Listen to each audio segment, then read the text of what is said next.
आर्यावर्तको शालिपुत्र नगरमा कुनै बेला बाउ छोरा धोबीको रूपमा काम गर्ने गर्थे।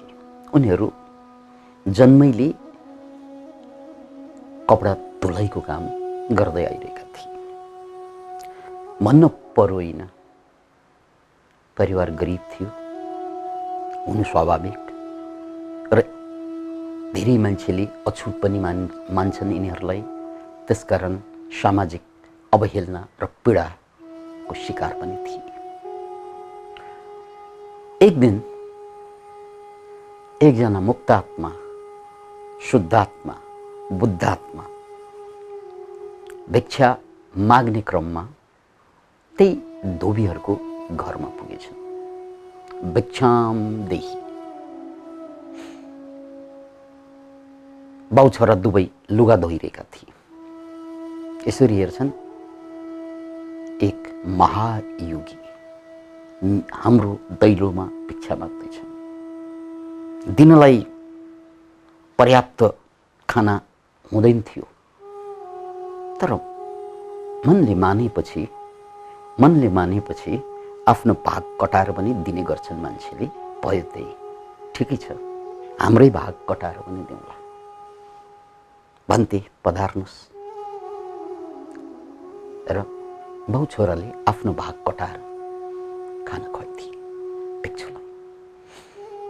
र भिक्षुकले, यो सन्तले बुझिसके, यी बाउ छोरा दुवैमा पात्रता छ, यी दुवैमा पात्रता छ, सम्भावना छ।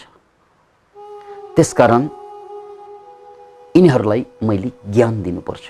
थाहा भइसक्यो, तर ज्ञान त सिधै लिँदैनन् मान्छेले, एउटा कन्डिसन चाहियो। त्यही क्रममा धोबीहरूले विनम्रतापूर्वक भन्थे, हामी त धोबी हौँ, लुगा धुने काम हाम्रो, हजुरका लुगाहरू छन् भने दिनुहोस् न, म धोइदिन्छु। यो योगी, यो महायोगी मुसुक्क हाँसे र त्यसपछि आफ्नो झोलाबाट उसको सिद्धि बलले एउटा कोइला निकाल्थे। कालो कालो कोइला। सामान्यतया कोइला बोकेर हिँड्नु आवश्यकता थिएन, तर त्यहाँ उनको सिद्धि बलले उनले कोइला निकाल्थे र भने धोबीहरूलाई,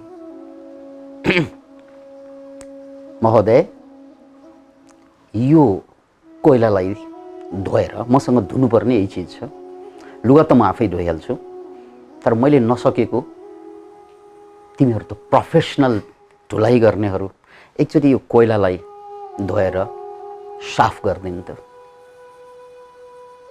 अब उनीहरूलाई थाहा छ, धोबीहरूलाई, कोइला धोएर सेतो त हुने होइन। अनि हात जोडेर भन्थे, कोइलालाई धोएर त कहिले पनि सेतो हुँदैन, कहिले पनि सेतो त बनाउनै सक्दैन, यसलाई त्यस्तो सफा बनाउनै सकिँदैन। त्यसकारण यो धुनुको अर्थ हुँदैन। त्यसपछि अब कुरा सुरु हुन्छ। मिसो त पाइहालेछन्।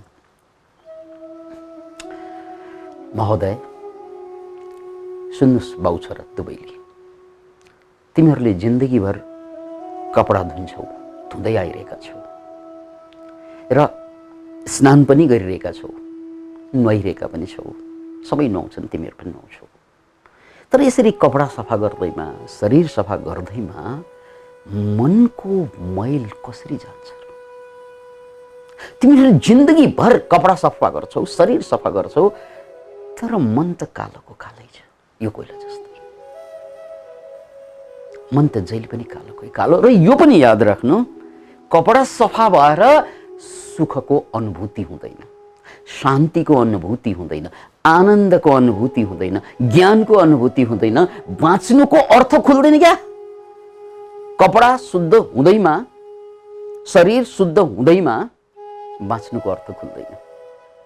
जिन्दगी जहिले पनि गाह्रो भइदिन्छ, तनावग्रस्त भइदिन्छ, पीडा दायिक भइदिन्छ सबै मान्छे।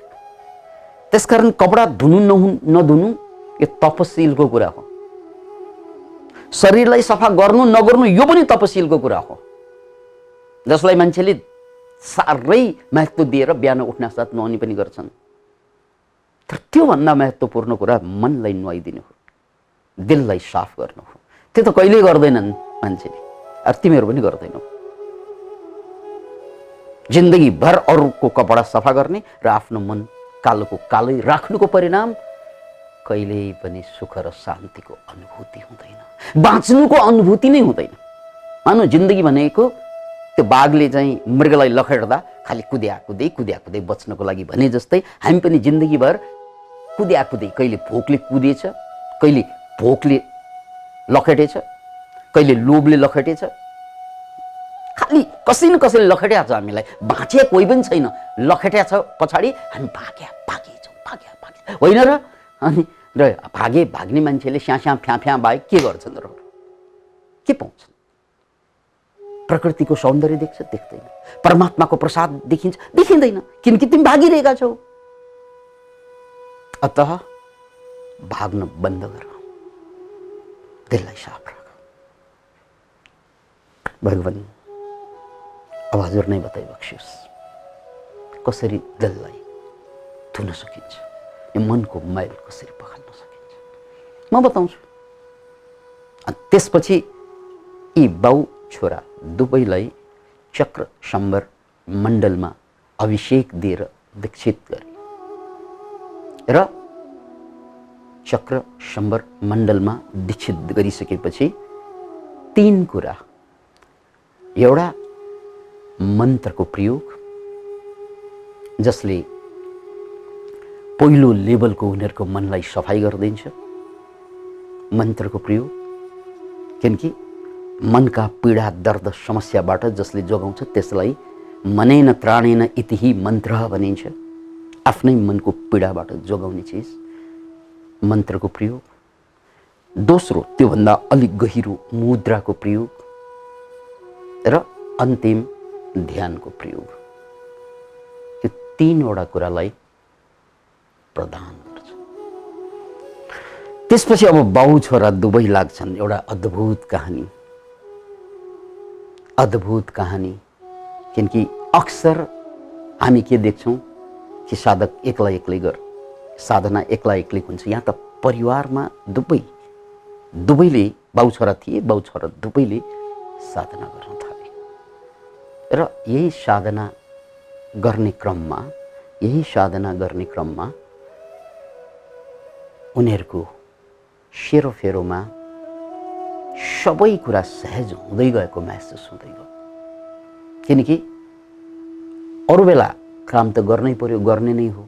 त्यो काम नगर्ने बेला के गर्ने? साधना गर्ने। याद राख्नुहोस्, काम संसारको लागि हो, तर साधना संसारको लागि होइन, साधना स्वयंको लागि हो। काम यो शरीर धान्नको लागि हो, परिवार चलाउनको लागि हो, तर यो कामले मनको मैल त जाँदैन, त्यो त साधनाले मात्रै जान्छ। त्यो कुरा साधना गर्दै गएपछि उनले बुझ्दै गए। किन भन्नाले त्यसपछि उनीहरूलाई दुःख कम हुन थाल्यो, पीडा कम हुन थाल्यो, दर्द कम हुन थाल्यो, जिन्दगी बिस्तारै उत्सव बन्दै गयो। र झन्डै 12 वर्षको साधनापछि बाउ छोरा दुवै एकसाथ मुक्त भएको कहानी हो। किन इमेजिन इट? हुँदो रहेछ नि त बाउ छोरा दुवै एकसाथ मुक्त भइदिए। र एउटा अद्भुत कुरा, जब मान्छे भित्रबाट मुक्त हुन्छन्, शुद्ध हुन्छन्, त्यो बेला प्रकृतिमा हामीले देखेका जति नियमहरू छन् त्यो नियमभन्दा अर्को नियम पनि प्रकट भइदिन्छ। त्यसलाई नै सिद्धि भनिन्छ। त्यसैलाई सन्त कबीरले के भने, एक अचम्भा मैंने देखा नदिया में लगी आग। याद राख्नुहोस् यो कुरा, एक अचम्भा मैंने देखा नदिया में लगी आग। कि एउटा अद्भुत अचम्म देखेँ मैले कि नदीमा आगो लागिरहेको देखेँ मैले। यो सामान्य मान्छेले सामान्य अवस्थामा देख्नै सक्दैन। नदीमा कहाँ पानीमा कहाँ आगो लाग्छ, देख्न सकिँदैन। अनि यो सिम्बोलिक रूपमा हो भनेको मतलब जो हुनै सक्दैन, हुँदैन सामान्य नियमबाट, त्यो सबै कुरा घटिरहेको हुन्छ। एक अचम्बा मैंने देखा नदिया में लगी आग। यहाँ पनि आगो लाग्यो, सिद्धि जागृत भयो। त्यो सिद्धि सुपर नेचुरल फेनोमिनन जसलाई भनिन्छ, सुपर नेचुरल फेनोमिनन। त्यसपछि के भयो? धोबियाको काम त के? लुगा धुनु। उनीहरूले लुगा धुनको लागि लुगा भिजाइराखेका हुन्छन्। भोलिपल्ट हेर्दा लुगा आफै साफ भइरहने। किन इमेजिन? आफै सफा भइरहने।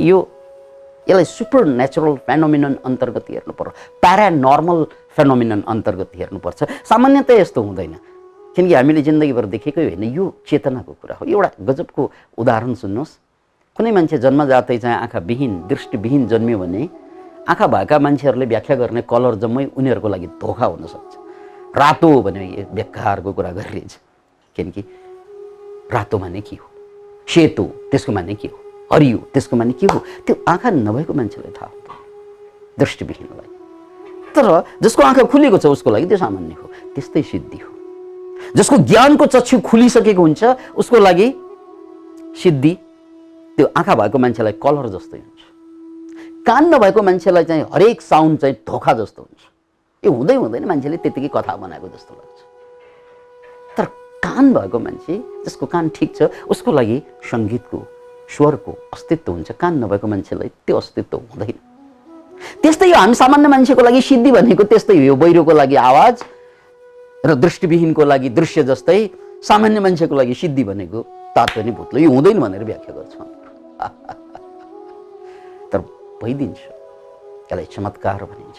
हिजो पनि भएको थियो, आज पनि भइरहेको हुन्छ र भोलि पनि हुनेछ।